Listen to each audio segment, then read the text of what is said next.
तुम्हारे दामाद लगते हैं जो उनको कुर्सियां बिठाते हैं, और जो पीढ़ी जाता है उसको बाहर थाने से भगा दिया जाता है, उसको मरने के बाद भी इंसाफ नहीं मिला। ये कुलदीप भ्रष्टाचारी है। आप ये कह रहे हो ना मंथली लेता है, एक आदमी की भी वो कहते उसकी गारंटी मेरी है। जो 2 नंबर के काम करे जाए वो फटे हुए का ट्रीटमेंट मिलता है उनको। जितनी नौकरी है ना उससे ज्यादा दलाली है इनकी। जो कह रहा हूँ एविडेंस दो आप। आप कह रहे थे थाने में दारू पीते हैं, दिखा दो आप। मैंने शाम के तो तक कफन पिरा होना लोगों ने, आज उन कफना की तैयारी करके आ रहा हूँ मैं। घर तक नहीं फालतू हो जा रहा हूँ। इनके कपड़े निकलवा के कच्चे में लॉकअप में बिठा दिया। तो ऐसे चोट बोल कर ना जी मैं थाने को मुद्दा मारूँ। आज पीड़ित है, आना तो आ जाएगा मेरे साहब को भी। पार्टी का बंदा हूँ, सबसे पहले पार्टी के खिलाफ हूँ। हाँ, मिलेंगे, सारे मिलेंगे। कोई डाकू चोर लूटे रहेंगे। ये पीड़ित है, पीड़ित है। अरे एक चीज और सुनो कुलदीप जी, एक सेकंड रुक जाओ। ये कुलदीप खड़ा है जी यहाँ पे। एक महिला है, आर्यनगर थाने में गई। आर्यनगर थाने में 12 लाख रुपए किसी पीड़ित के किसी ने खा रखे थे। रिपोर्ट नहीं लिखी, महिला थाने में गए, महिला पुलिस में नहीं लिखी। ना लिखने के बाद वो लेडीज, आज मैं बता देता हूँ मैं, वो जाके ट्रेन के नीचे जाके कट गई। उसको मरने के बाद भी इंसाफ नहीं मिला। ये कुलदीप भ्रष्टाचारी है। ये सारे का सारा जो आर्यनगर थाने में दारू बिक रही है, नशे बिक रहे हैं, हत्या चल रहे हैं, ये सारा का सारा आर्यनगर थाना है।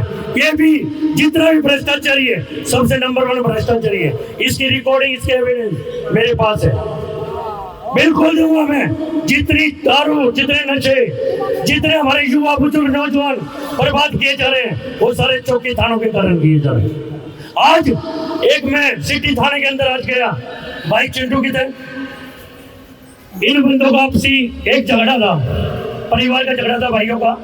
वो सट्टे का काम करता है, इसका भाई है जो टिंकू, और वो सट्टे का काम करता है। उसने पैसे खिला के एसएचओ को, आईओ को क्या करा कि इनका झूठा एप्लीकेशन लगवा दिया।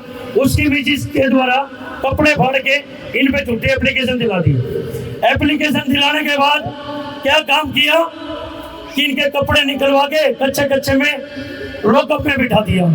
जब मेरे को पता लगा, मैंने कॉल की, भाई लॉकअप में कैसे बिठा दिया, कोई चालान नहीं दिया, किसी तरह कैसे बिठा दिया। तो ऐसे चौक कॉल करी ना जी मैं थाने को मुद्दा मारूँ आज।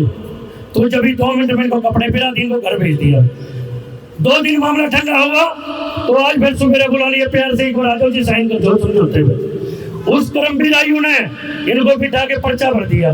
फिर कहते हैं मंगा दो, आधार कार्ड मिल जाओ। क्या बताया? फिर कहते हैं आधार कार्ड ले आओ, तुम्हारा चालान कटेगा। साथ ही क्या उनका जो दूसरे मेरा भाई है, उनकी मान रहे, हमारे पूरा परिवार एक तरफ है, वो अकेला एक जना एक तरफ है, हमारी कोई भी नहीं सुन रहा।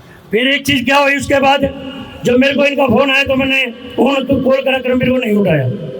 मैं थाने में पहुंचा तो इनके कहना में फार्म भर दिए थे गिरफ्तारी के साथ ही गाँव में। बोले इनको बिठाएंगे हम लोगों में। मैं ठीक है, मैं एक काम करो, 3 के ना भरो, 30 के भर दो। बोला ये कैसे? मैं झूठी कलम 84 भी चल गई ना, सहन नहीं करूँगा, मेरे को भी बिठाओ, मेरे को भी अंदर डालो। इतनी कहते ना वो कांप गया।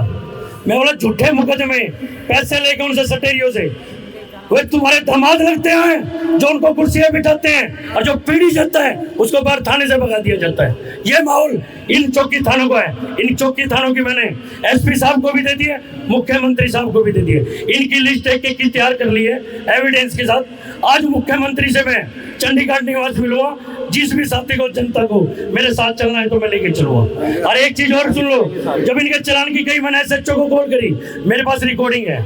मैं बोला जी ये क्या कर रहे हैं आपके गुंडे? बोले जी कौन से गुंडे?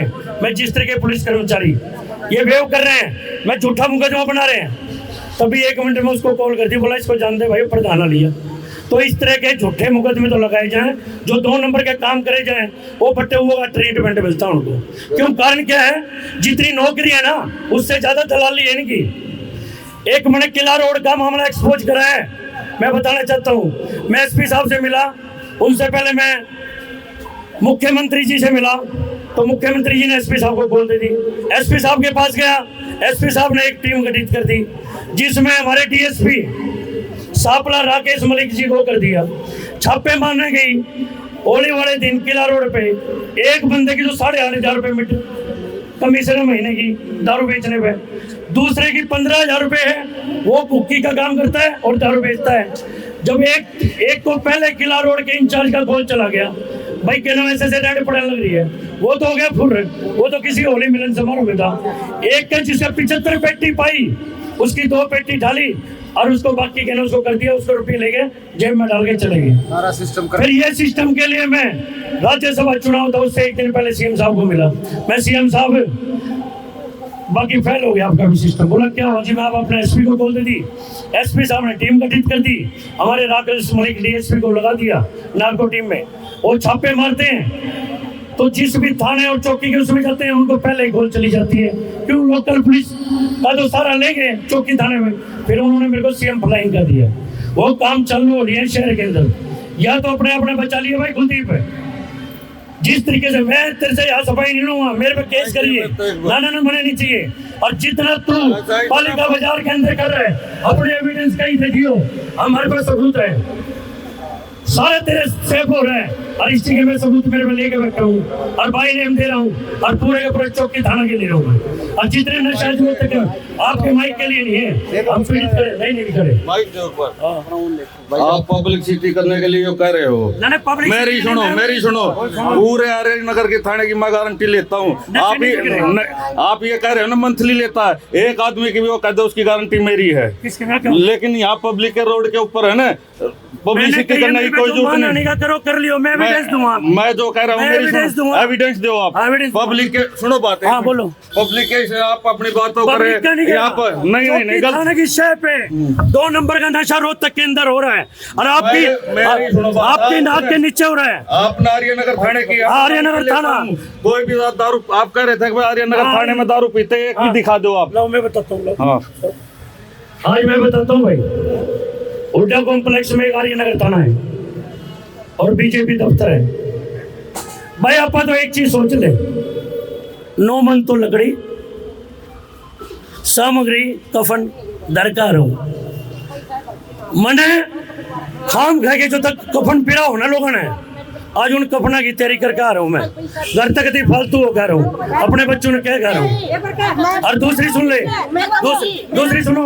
दूसरी सुनो, अब ये कह रहे हैं कि नहीं होता, बीजेपी दफ्तर के साथ हत्या चल रहे हैं, पालिका बाजार के अंदर हत्या चल रहा है और शांतमणि चौक पर हत्या चल रहा है और इनकी नाक के नीचे चल रहा है और इनकी सिर पे चल रहा है।